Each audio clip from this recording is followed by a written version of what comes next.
I knew someone was going to die if we didn't stop everything right now.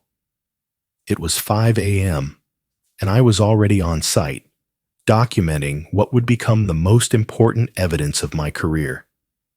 The construction site was eerily quiet, with only the distant hum of traffic breaking the silence.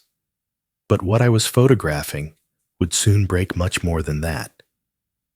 Have you ever had to choose between your job and your conscience? Because that choice was staring me right in the face, and I had less than 24 hours to make it. This wasn't the first time I'd filed a safety report. It was the 7th. And each time, those reports seemed to vanish into thin air, like they never existed. But tomorrow morning, there would be a surprise inspection, though my boss had no idea I was the one who called it in. When I got home that night, my wife Sarah looked up from folding laundry. "You're late again, because of those safety checks, aren't you?" The worry in her voice cut deeper than any reprimand from management ever could. Would 24 hours be enough to save someone's life? The question haunted me as I uploaded photos to a secure cloud drive, my hands shaking slightly as I typed the timestamp on each image. Because what I had documented that morning would change everything, and there was no going back. My name is Gary Thompson, and I've been in construction for 15 years. Started as a laborer right out of high school, worked my way up to site supervisor through pure determination and an obsession with doing things right. My coworkers used to joke that I could spot a safety violation from a mile away. Turns out, that wasn't exactly a compliment in this industry. Every morning at 5 a.m., I'd arrive at the Meridian Tower project before anyone else. Not because I had to, but because I wanted to. There's something peaceful about a construction site before the chaos begins. Just you, the structure, and the promise of another day building something that would outlast us all. Dad builds the tall buildings. My 8-year-old son Tommy would tell anyone who'd listen, puffing out his chest with pride. If only he knew how many nights I stayed awake, worrying about whether those buildings would stay standing. Sarah understood mostly. She'd married a man who couldn't walk past a loose handrail without stopping to fix it, who double-checked every safety harness even when he wasn't the one wearing it. "You always come home late because you're checking on everyone else," she'd say, not complaining exactly, just stating a fact that had become the rhythm of our lives. The Meridian Tower was supposed to be my masterpiece, a 40-story mixed-use development that would reshape the downtown skyline. I'd been supervising construction for 8 months, and we were making good time. Too good, actually.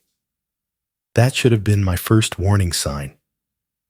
It started with the scaffolding on the north face. I noticed it during my morning walkthrough. The connections weren't torqued to specification. Not catastrophically loose, but not right either. I made a note, flagged it for repair, and moved on. Standard procedure. But when I came back the next day, nothing had changed. The scaffolding was still wrong, and now there was a crew scheduled to work on that exact section. I pulled the foreman aside. "Hey, Mike, did maintenance get to that north scaffolding yesterday?" Mike avoided my eyes. "Yeah, they said it was fine, within tolerance." Within tolerance. That phrase would haunt me for weeks. Have you ever felt like you're the only one who sees the elephant in the room? Because that's exactly what this felt like. Except the elephant could kill someone.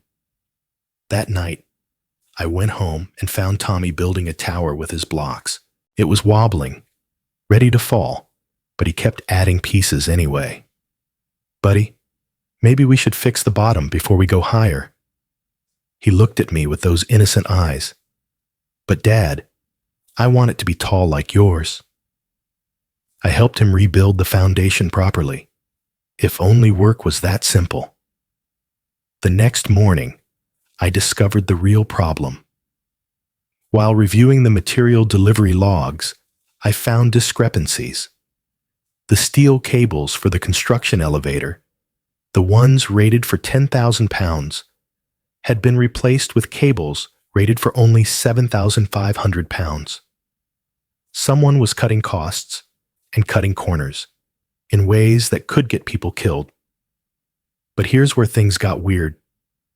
When I went to file my report, my previous safety documentation was missing from the system. Not archived, not transferred, missing. Like someone had systematically removed any trace of my concerns. My relationship with project manager Davis had always been solid. We'd worked together on 3 previous projects, and he'd always backed my safety calls. But when I walked into his trailer that morning with my latest findings, his demeanor was different. Colder. "Gary, we need to talk about your approach to this project." Should I have seen it coming? The signs were all there. The missing reports, the delayed responses to safety concerns, the sudden emphasis on schedule over everything else. But I'd been in this business long enough to believe that safety always came first. That was my mistake, thinking everyone shared that priority. That evening, my phone rang. It was my mother, calling from the assisted living facility.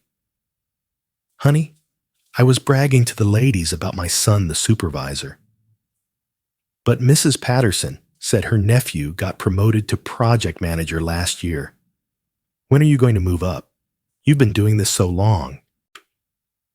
How do you explain to your 78-year-old mother that moving up might mean compromising the very principles she raised you with? "I'm exactly where I need to be, Mom." But as I hung up, I wondered if that was still true. The concrete samples came back the next week, substandard. The mixture wasn't meeting the required PSI strength for a building this height. I'd seen cost-cutting before, but this was different. This was systematic, deliberate, and dangerous. When I presented my findings to Davis, he barely looked at the test results. "Gary, I'm going to be direct with you. You're becoming a problem. The investors are breathing down our necks about timeline, and your constant red flags are making everyone nervous." Nervous? People should be nervous about working in an unsafe building. That's exactly the attitude I'm talking about. That night was Tommy's birthday. I'd promised Sarah I'd be home by 6 for cake and presents, but at 5:30, Davis called an emergency meeting about project priorities. I sat in that conference room, listening to talk about deadlines and budgets, while my son was at home wondering why Dad broke another promise. When I finally got home at 8:30, the birthday party was over. Tommy was asleep, still wearing his party hat. Sarah was cleaning up streamers and deflated balloons. He kept asking where you were. She said quietly, "I told him you were doing important work." "Daddy's always lying," came a small voice from the hallway. Tommy was standing there in his pajamas, tears in his eyes. "You said you'd be home for my birthday." Have you ever felt like the ground was shifting beneath your feet? Because that's what the next few weeks felt like, watching everything I'd built, both professionally and personally, start to crumble. The breaking point came on a Tuesday morning. I arrived at my usual 5 a.m.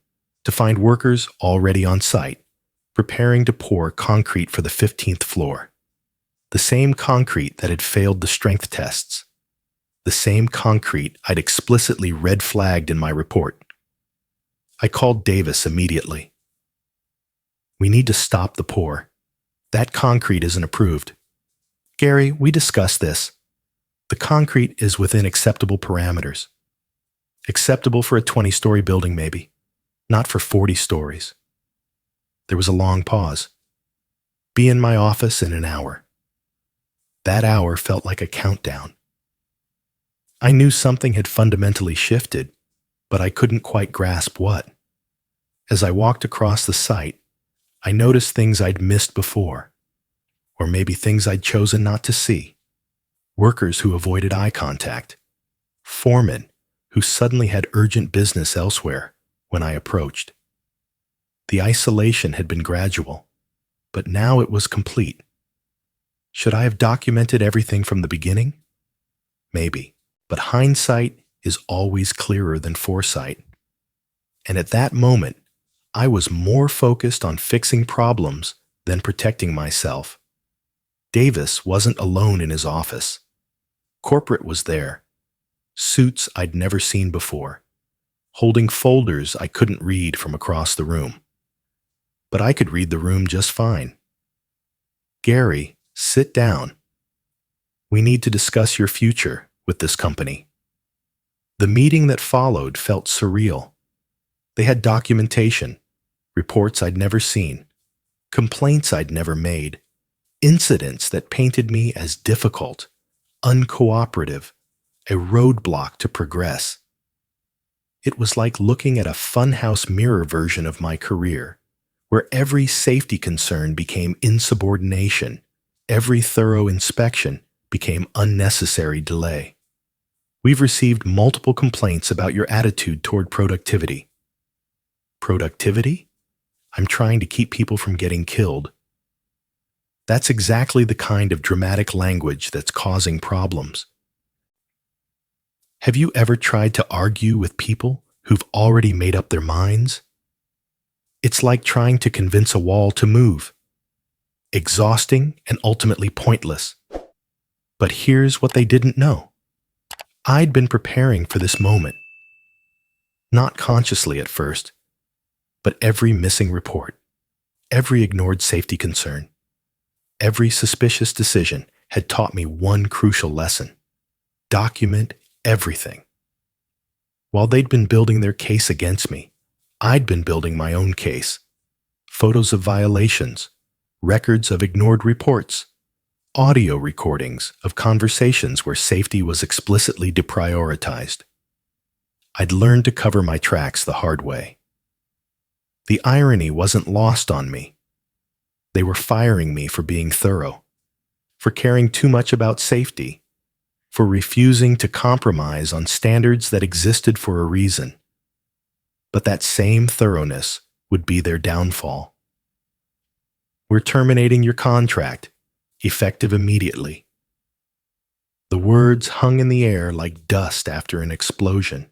15 years of building my reputation, gone in 15 seconds of corporate speak. You're slowing down progress with unnecessary concerns, Davis said, not even having the decency to look me in the eye. We need people who prioritize deadlines. I stood up slowly, adjusted my hard hat, and looked around the room one more time. These men in suits, with their cost projections and timeline charts, had no idea what they'd just unleashed. I'll clear out my truck, I said calmly. No arguments. And I meant it. No arguments. No dramatic exit speech. No burning bridges. Just quiet professionalism, even in the face of the biggest injustice of my career. But first, I had work to do. As I walked back to my truck, I pulled out my phone and uploaded the final batch of photos to the cloud drive. Structural violations on floors 12 through 16. Electrical code violations in the temporary power setup. Safety equipment that was expired or improperly maintained. 3 months of systematic documentation, all time-stamped, all geotagged, all inadmissible in a court of law if they tried to claim it was fabricated. The security guard watched me pack up my tools, my hard hat, my safety vest with supervisor stenciled across the back. 15 years of my life fitting into 2 cardboard boxes and a duffel bag. Sorry to see you go, Gary, he said quietly. You were one of the good ones. I nodded, shook his hand, and drove off the site for the last time as an employee. But as I reached the gate, I made one more phone call. OSHA Emergency Hotline. This is Jennifer.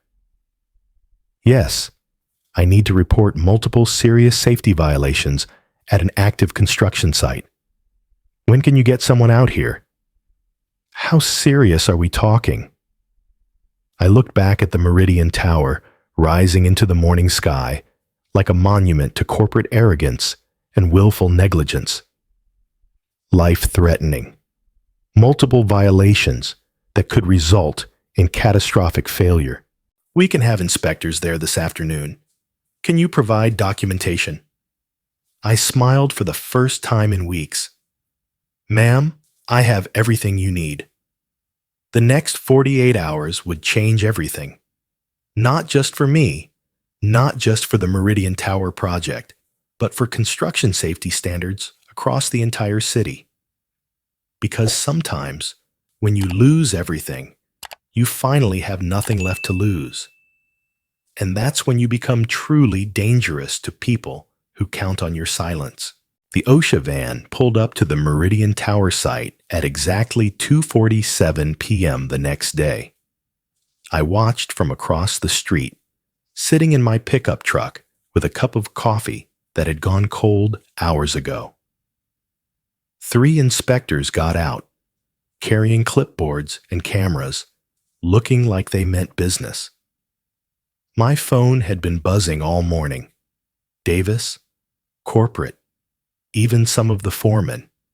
Everyone suddenly wanted to talk to Gary Thompson. Funny how quickly difficult becomes essential when federal inspectors show up unannounced. I didn't answer any of those calls, but I did answer when Sarah called during her lunch break. Honey, I saw the news.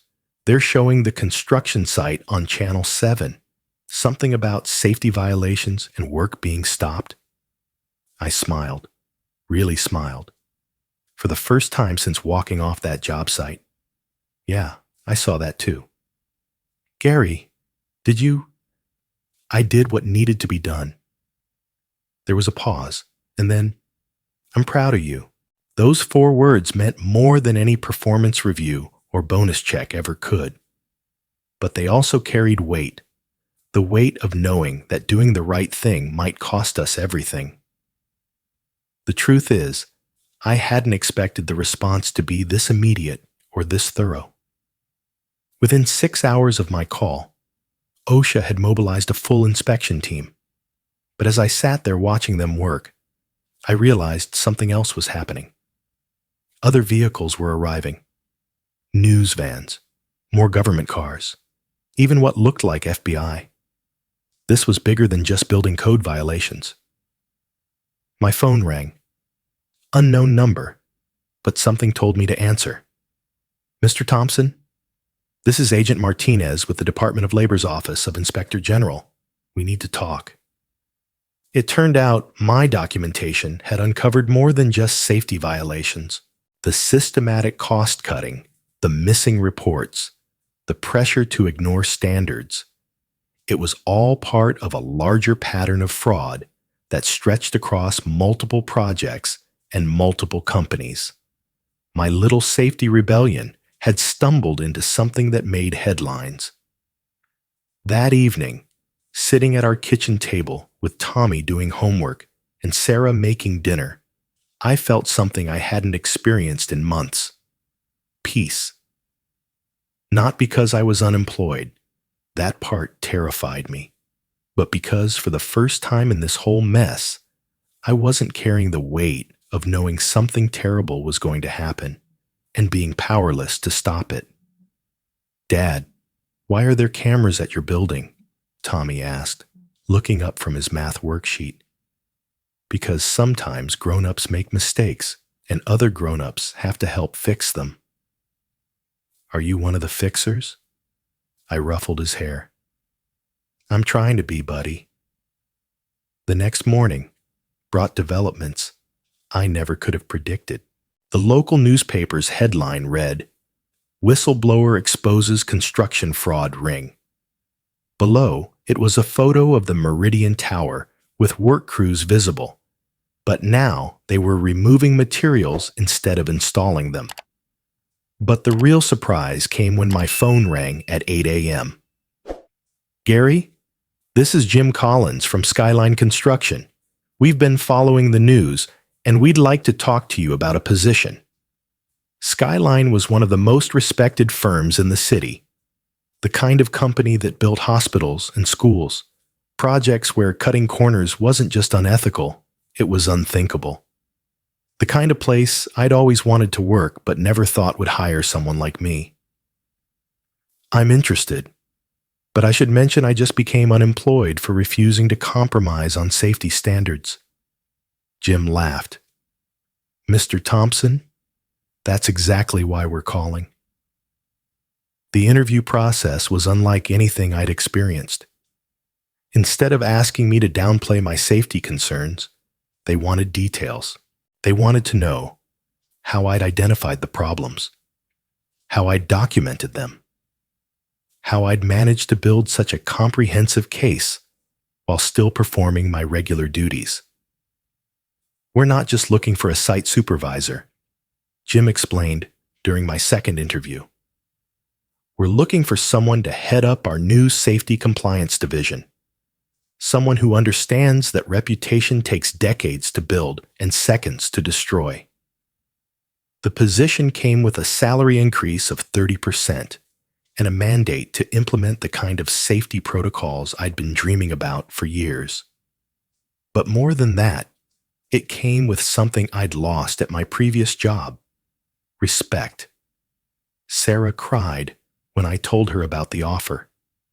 Happy tears, the kind that come when you realize the nightmare is finally over. Does this mean you'll be home for dinner?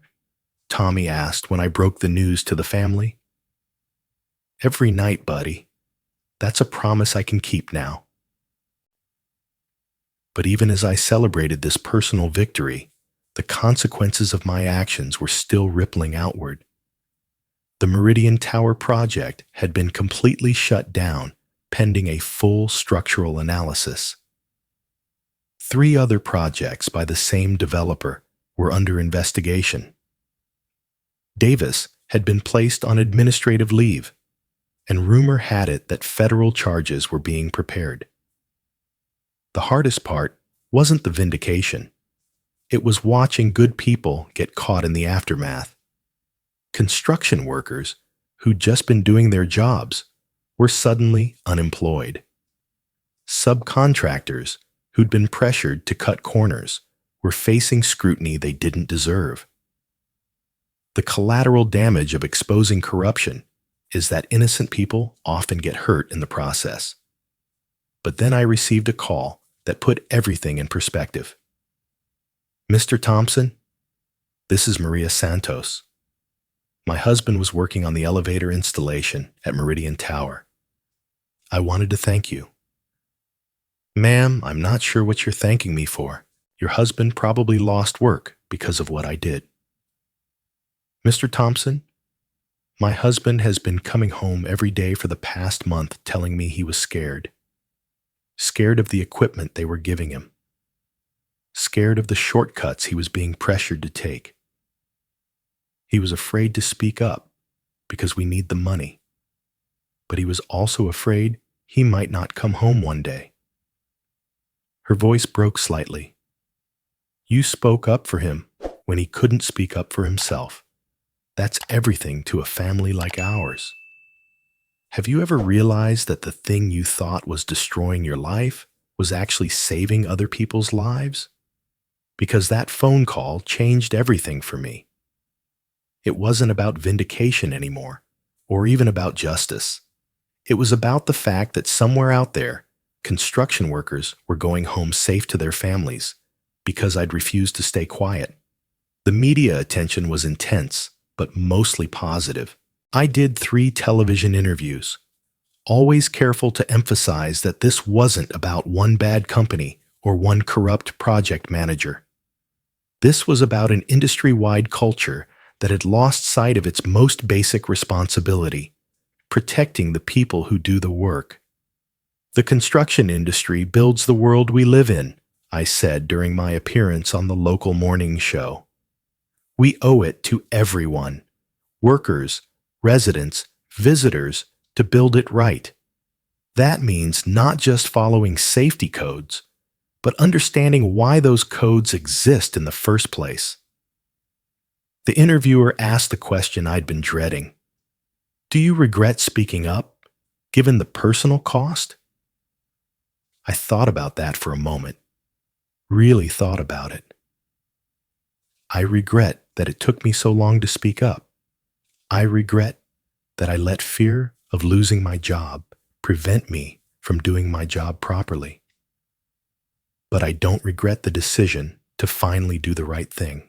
6 months later, I was settling into my new role at Skyline Construction when I received a call that brought the whole story full circle.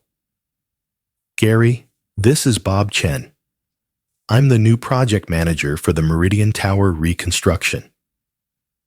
It turned out that after the investigation concluded, the building had been deemed structurally unsound and required extensive reconstruction.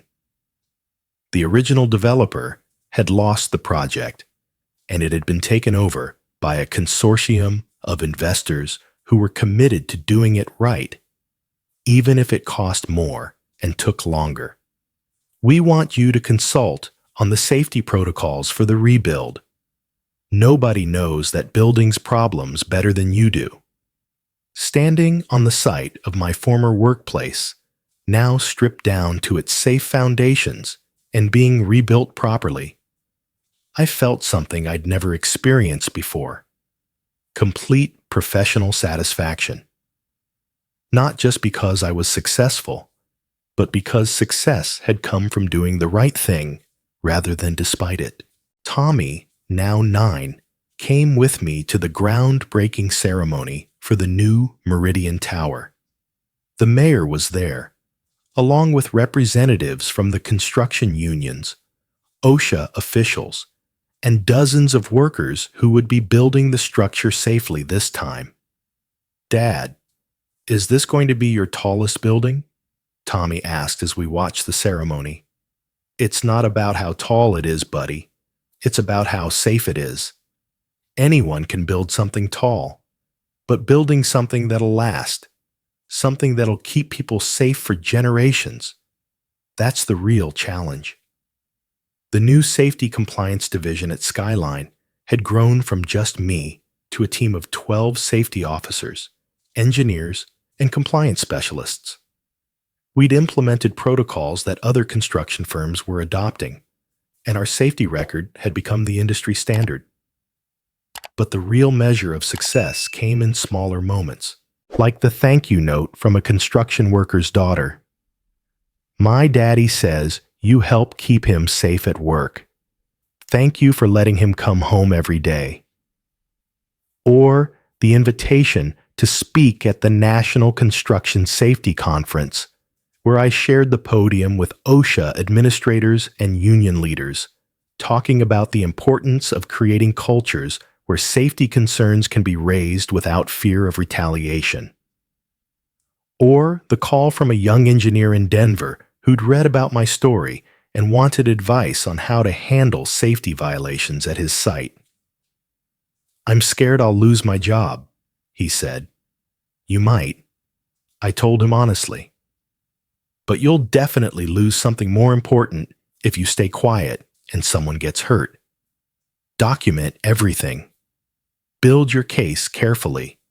And remember that your integrity is worth more than any paycheck.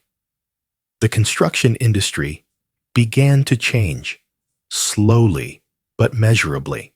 The Meridian Tower case had become a touchstone for safety advocates, proof that individual workers could make a difference when institutions failed them. New whistleblower protections were implemented. Safety reporting systems were strengthened. Training programs began emphasizing ethical decision-making alongside technical skills. Sarah often jokes that I should write a book about the experience. From Fired to Famous, a safety supervisor's story. But the truth is, I never wanted to be famous. I just wanted to go to work every day, knowing that the things I was building would stand up, that the people I worked with would go home safe, and that I could look my son in the eye and tell him his father did honest work. 2 years after that confrontation in Davis's office, I received an unexpected visitor at my new office. It was Davis himself, looking older and wearing a different company's shirt. "Gary, I owe you an apology." The conversation that followed was awkward but necessary. Davis explained the pressure he'd been under from corporate, the impossible deadlines, the constant cost-cutting demands that had made safety feel like a luxury the project couldn't afford. "I knew you were right," he admitted, "but I was scared of losing everything.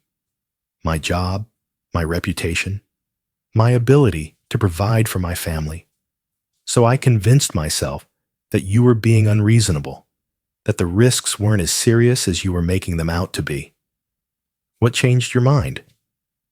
"The investigation.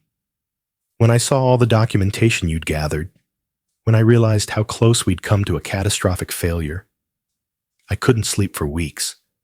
If that building had come down with people in it—" He didn't finish the sentence. He didn't need to.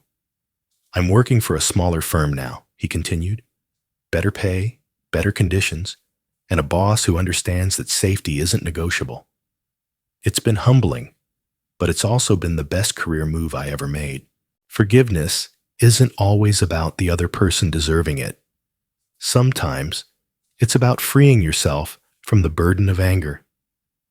I shook Davis's hand and wished him well. We'd both learned hard lessons from the Meridian Tower project, but we'd both come out better people. The final chapter of the story came 3 years later, when the new Meridian Tower was completed. It was beautiful, not just architecturally, but morally. Every beam, every cable, every safety system had been installed correctly, inspected thoroughly, and documented meticulously. Tommy, now 12 and starting to understand the complexity of adult work, came with me to the building's dedication ceremony. "Dad, do you ever think about what would have happened if you hadn't spoken up?" I looked up at the tower, gleaming in the afternoon sun, filled with offices and shops and people living their lives 40 stories above the ground. "Every day, son, every day." The dedication plaque in the lobby included a line that still gives me chills. "Built to the highest standards of safety and integrity, in honor of all construction workers who build the world we live in." That evening, as I sat in our backyard watching Tommy and his little sister play on the swing set I'd built, with the same careful attention to safety I brought to every project, Sarah asked me the question that had been hanging in the air for years. "Do you ever regret any of it? The confrontation, the job loss, all the stress we went through." I thought about the workers going home safe every night because safety standards had been strengthened. I thought about the young engineers who now felt empowered to speak up about violations because they'd heard that it was possible to do the right thing and survive professionally. I thought about my children growing up in a world where integrity still mattered. "The only thing I regret," I said, pulling her close, "is that it took me so long to realize that some things are more important than job security. Conscience isn't negotiable. Safety isn't optional. And sometimes losing everything is the only way to find out what really matters." The Meridian Tower stands today as more than just a building. It's a monument to the idea that ordinary people can stand up to powerful institutions when those institutions lose their way. It's proof that integrity, even when it costs everything, ultimately pays dividends that can't be measured in dollars. And every morning, when I drive past it on my way to work, I remember the lesson that changed my life. Sometimes, the most dangerous thing you can do is stay silent. And sometimes the bravest thing you can do is speak up, even when your voice is shaking. The construction industry is better because good people refuse to stay quiet. Buildings are safer because workers demanded better standards. And families sleep soundly, knowing that the structures around them were built by people who cared more about doing right than doing well. That's the real foundation of everything we build. Not concrete and steel, but conscience and courage.